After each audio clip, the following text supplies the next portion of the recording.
J'ai envie de changer de job. Caprice ou désir profond? Bonjour à toutes et à tous, ici Samuel. Aujourd'hui, je vais vous présenter 4 critères qui vous permettent de discerner sur la question que certaines personnes se posent, qui est je sens que j'ai envie de changer de job, je pense à d'autres choses, ou j'en ai marre de celui-là. Est-ce que c'est un caprice ou est-ce que c'est vraiment une envie profonde? C'est notamment une question que se posait quelqu'un de mon entourage qui a quitté un job de consultant d'industrie finalement pour se lancer dans une formation qu'il a brillamment décrochée euh, dans un secteur qui n'a pas grand chose à voir. Premier critère pour se déterminer si votre envie est un caprice ou vraiment un désir profond, c'est de vous poser la question déjà, est-ce que vous vous sentez mal dans ce que vous faites? Ça, c'est pas forcément un critère, mais déjà si vous avez des symptômes du type des maux corporels étonnants, hernie discale, symptômes d'allergie alimentaire, crise d'angoisse, etc. C'est qu'il y a forcément quelque chose à changer. Alors on va voir quoi, mais il y a des choses à changer. Le corps vous fait pas mal par plaisir.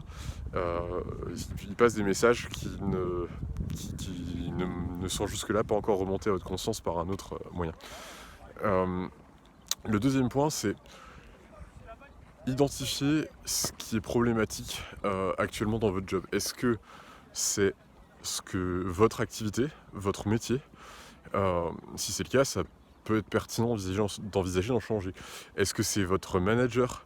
Si c'est votre manager, alors il peut y avoir une certaine marge de manœuvre sur les aspects relationnels avec votre manager. Si ça vous a fait la même chose pour les 8 managers précédents, il y a peut-être une marge de votre côté. Si c'est exceptionnel, peut-être qu'un changement de manager, donc de poste dans la même entreprise ou d'entreprise, peut suffire. Voilà, donc essayez d'identifier les points qui posent problème et voyez s'ils sont plus rattachés à votre job, donc j'exerce telle tâche dans telle structure à tel endroit, ou s'ils sont liés à votre métier, donc à votre savoir-faire, à l'activité que vous exercez. Troisième élément, une envie une envie profonde est une envie qui dure dans le temps. Si vous avez une idée et puis que 2 semaines après vous y pensez plus, et vous vous posez a priori même pas la question parce que vous y pensez déjà plus. Du coup, si vous regardez cette vidéo, c'est que probablement vous avez cette idée de changement depuis plus longtemps. Et ça peut être une façon de vous dire qu'effectivement, il y a un vrai désir profond parce qu'il est stable dans le temps. Pour vous donner une idée, ça fait depuis, grosso modo, ma sortie d'école d'ingénieur, soit à peu près il y a une dizaine d'années. C'est une dizaine d'années que j'ai commencé à envisager de faire de la musique mon métier. Et j'avais également, quand je regarde les feuilles de coaching de cette époque, une appétence pour le développement personnel. Et donc ces deux idées m'ont suivi pendant tout ce temps. Et aujourd'hui, je fais et de la musique et du coaching. Donc voilà, une idée stable dans le temps et probablement une idée qui vaut le coup d'être explorée. Le dernier critère que je vous invite à considérer, c'est est-ce que le désir que j'ai porte sur un autre plan que ce que je cherchais à satisfaire précédemment.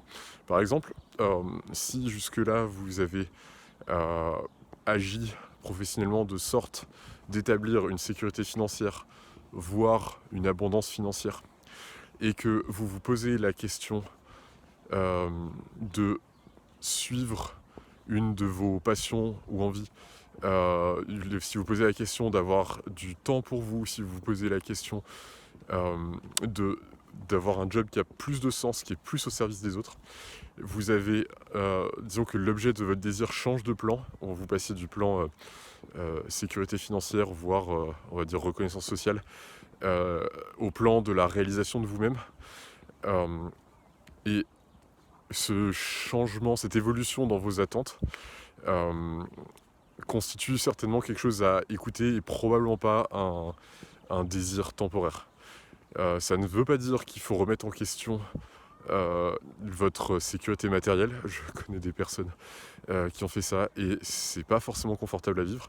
Mais si vous arrivez à à identifier des solutions qui garantissent votre sécurité matérielle éventuellement laisse tomber le superflu et vous permettent de satisfaire vos besoins de réalisation de soi, de sens, etc. Ça peut vraiment amener votre vie à passer à un autre niveau. Pour résumer, 4 critères. Est-ce que la situation actuelle vous fait mal? 2. Est-ce que un changement mineur pourrait résoudre les problèmes que vous identifiez, ou est-ce qu'il s'agit vraiment de changer d'orientation professionnelle? 3. Est-ce que le critère est-ce que votre envie est stable dans le temps? Et 4. Est-ce que votre envie passe sur un autre plan que les envies qui ont guidé vos choix précédents, vos choix professionnels précédents? J'espère que cette vidéo aura été nutritive pour vous. Je vous souhaite une très belle journée. À bientôt.